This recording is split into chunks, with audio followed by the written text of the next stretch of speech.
Alors, le premier thème de la journée, c'est l'éveil de l'observateur.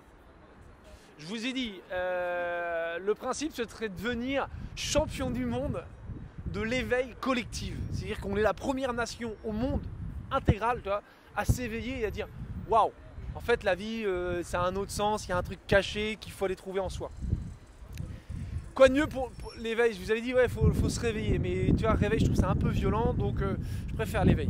Et quoi de mieux que d'exprimer ou d'illustrer l'éveil par le fait de porter un peignoir. Là, tu portes un peignoir, tu viens de te réveiller, quoi. Et je préfère éveil à réveil. Réveil, ça fait ah merde, quelle heure il est? Ah putain, je suis à la bourre, vite. Ça fait réveil. Alors que éveil, ça fait plutôt dimanche matin. Ah, tu ouvres les yeux comme ça, tu as les croissants qui sont le petit déj joli, tout ça. Ça, c'est l'éveil. Bon alors, dans ce premier thème, on va d'abord définir qu'est-ce que l'éveil de l'observateur. Donc qu'est-ce que l'éveil? L'éveil, c'est le moment où l'individu arrive à s'émanciper, à prendre une dimension supérieure et il s'éveille. D'accord? Le principe de l'éveil, d'ailleurs, on dit, vous pouvez imaginer l'adulte qui s'éveille à l'enfant qui s'éveille. Tu vois, souvent on dit, dis donc, votre enfant, il est sacrément éveillé. Qu'est-ce que ça veut dire un enfant éveillé? Un enfant éveillé, c'est un enfant qui regarde, qui écoute, qui sent, qui touche. Comme ça, il glane de l'information, il l'observe. D'accord? Donc l'éveil, c'est via l'observation qu'on trouve l'éveil. Eckhart Tolle, dans son bouquin Le pouvoir du moment présent, te décrit en fait, le moment où il faut réussir à devenir observateur. Qu'est-ce que ça veut dire devenir observateur? Ou d'être l'observateur et ne pas l'acteur ou le commentateur de sa vie. Dans son bouquin, il exprime le fait qu'on commande beaucoup de choses intellectuellement ou mentalement.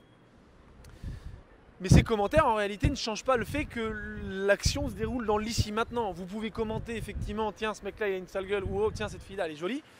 Mais ça ne change pas le fait qu'elle soit là. Tu vois, que tu commentes ou que tu ne commentes pas, ça ne change rien. Devenir l'observateur, c'est prendre un cran au-dessus et arrêter d'être enfermé dans une boîte qu'est le mental. Le mental, une fois de plus, c'est vos expériences passées qui vous ont forgé, qui ont formé vos convictions sur le monde, les autres, la vie, etc. Donc devenir l'observateur, c'est réussir à comprendre que il n'y a pas raison de commenter, il y a juste à observer. D'accord? Donc l'éveil, c'est l'observation. Donc voilà, donc ça c'est l'éveil de l'observateur. Quand vous arriverez à observer qui vous êtes ou ce que vous vivez, d'ailleurs vous l'observerez, vous ne le commenterez plus mais vous l'observerez, vous arriverez à observer ce qui se passe en vous, la façon dont l'énergie circule, vous arriverez à ce moment-là à l'éveil sur ce qu'est le système, d'accord, en observant le comment ça fonctionne, le pourquoi du comment, en observant les réactions des autres, vous trouverez l'éveil également, etc., etc. Voilà, donc ça c'est le petit thème de l'éveil de l'observateur. Il me semble essentiel pour devenir champion du monde de l'éveil collectif que chacun individuellement s'éveille, d'accord, en devenant un peu l'observateur. Si vous voulez en savoir plus, vous regardez Le pouvoir du moment présent d'Eckhart Tolle, ce petit bouquin qui est juste pas mal. Voilà, allez, à toutes, ciao.